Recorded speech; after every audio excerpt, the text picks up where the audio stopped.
Hey guys, Mr. Kyle, Myers Mathematics, and let's just jump right into it. So by the way, happy September. If you're watching this on the day it was posted, it is officially September.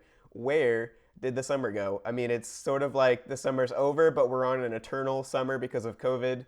So I don't know what's up and what's down anymore, and you're probably kind of feeling the same way sometimes. So anyways, let's go ahead and get into what we want to talk about today, and that is the big picture view of success. So a lot of times, if I have a student, a private tutoring student, and they need some extra, help. It's like, the math is good, but they have their own mental roadblocks. They have their own mental walls that they're putting up.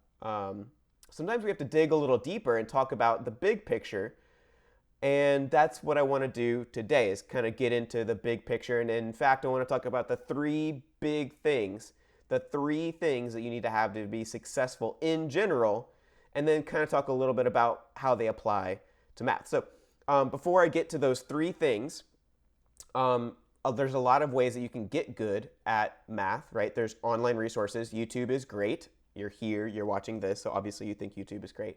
There's a lot of great YouTubers out there, much better than I. My little YouTube channel over here. Who knows, if you're watching this 10 years from now, maybe it blew up.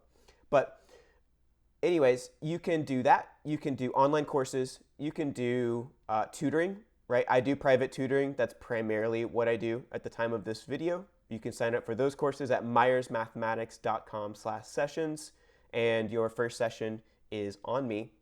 So check that out, and you can check out all of that on my website as well. But there's a lot of different ways you can learn math, right?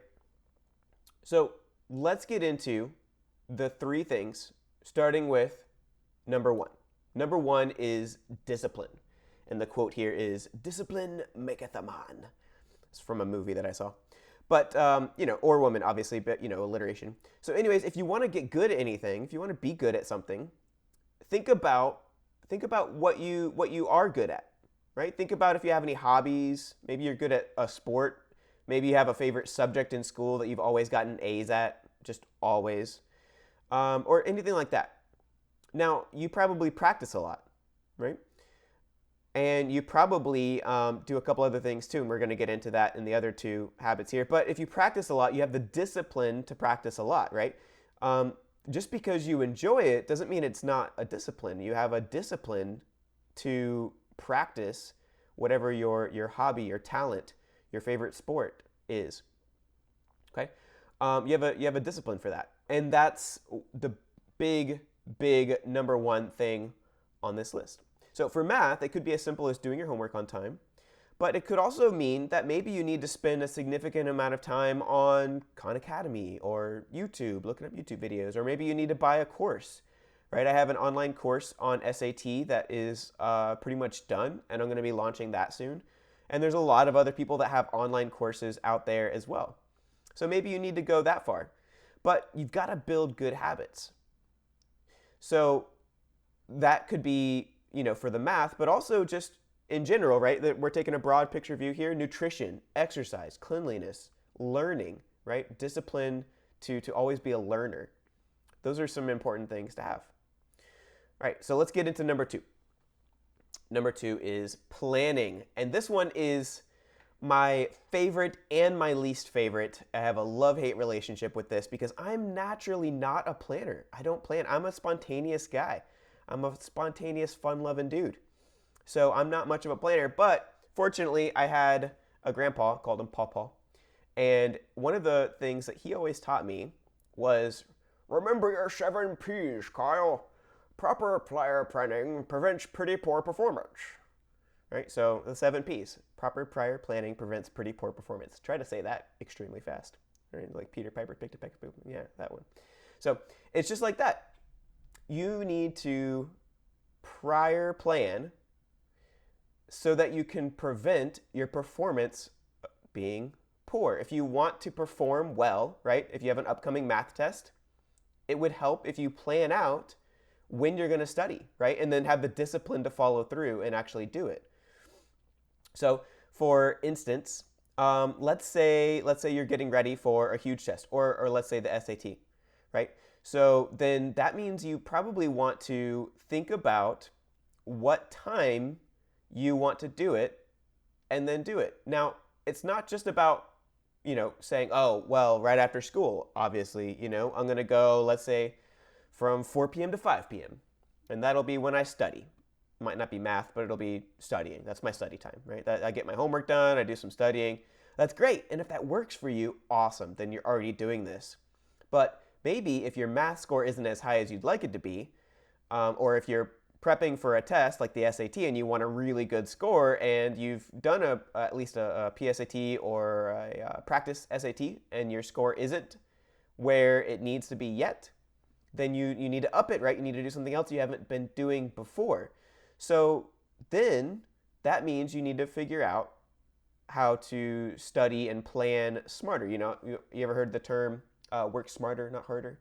That's kind of what we're talking about here. So you also want to maybe think about, okay, if 4 to 5 works, then it works, but try to maybe study at different times of the day for math specifically, and then think about, or maybe you can do this, maybe you can have a certain worksheet on multiplication, just a multiplication worksheet or something like that, and you time yourself on how fast it takes you to get this multiplication worksheet done. Because it's good to just know your multiplication. That way, when you're on the non-calculator section of the SAT, or just when you're working out math, if you can do some of it in your head faster, then that's less you have to type into the calculator. So it is good to know some of your multiplication facts. So let's just say you do that for an example.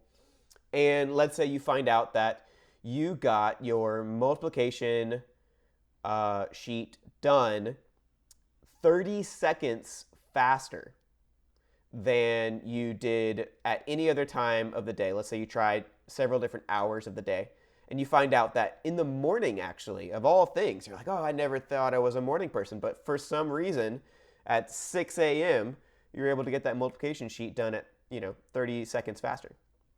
Well, that's a big deal. Maybe that means that you need to try to study instead of for an hour for 30 minutes at 6 a.m. if that is you, right? If you find that out to be true. And that kind of brings me into the last thing.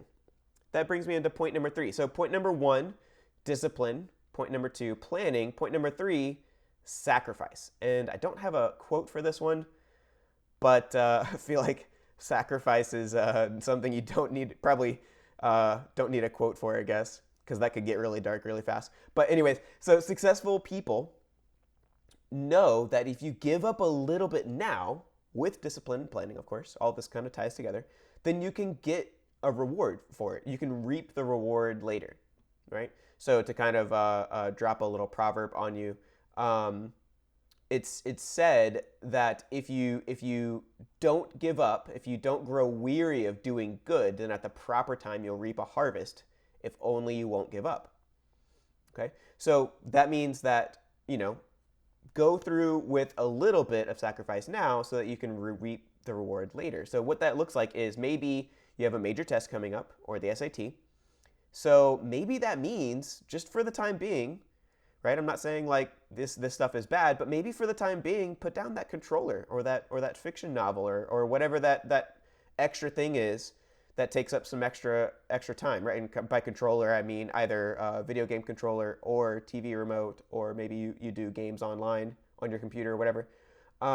Whatever that extracurricular thing is, maybe you just hold off on that for a little bit. If you really want to get serious, if you really want to, eke out that 700 plus SAT math score, or if you really want to do well on this test coming up that this unit has been a little hard for you and you maybe need to do some studying, maybe get a tutor, maybe whatever it is, right? So sacrifice, right? And also the other side of sacrifice is giving, right? Giving is a sacrificial thing. Giving is actually a way to sacrifice that leads to success as well. And then, of course, this is a principle that's not just applied to math, but for everything. There's a study, and this is all of this stuff that I'm talking about here is based on this study. But in this study, they did a study of tons of millionaires, right? Like the biggest study ever done on millionaires ever. They made a book out of it, but it was conducted, and they found that most of these millionaires that they polled give more than 10% of their income, right? Whether they're religious or not. Now, if you're, a Christian or Jewish, or I think Islam does this too. I think all of the Abrahamic religions believe in what's called the tithe, which literally translates to 10%. So that would be exactly 10% of your income, and that's what's not required, but sort of an unspoken expectation of all three of those major religions. But that's another story for another time. Whether you're religious or not, people that are very successful actually give 10% or more of their income. And you're probably like, oh, well, they're a millionaire. But no, I mean, that habit starts now. That habit starts when you have little. I've actually talked to people. I have friends and family that are at that level now, and it's harder in some ways to give up an income, 10% of your income when you make more, if you haven't already built that habit up, because there's so many things that you could do with that money besides give it to somebody who needs it. So the temptation to not start that habit is more, actually, from what I've found. But anyways, giving and sacrifice, step number 3, or not step number 3, but maybe principle number 3.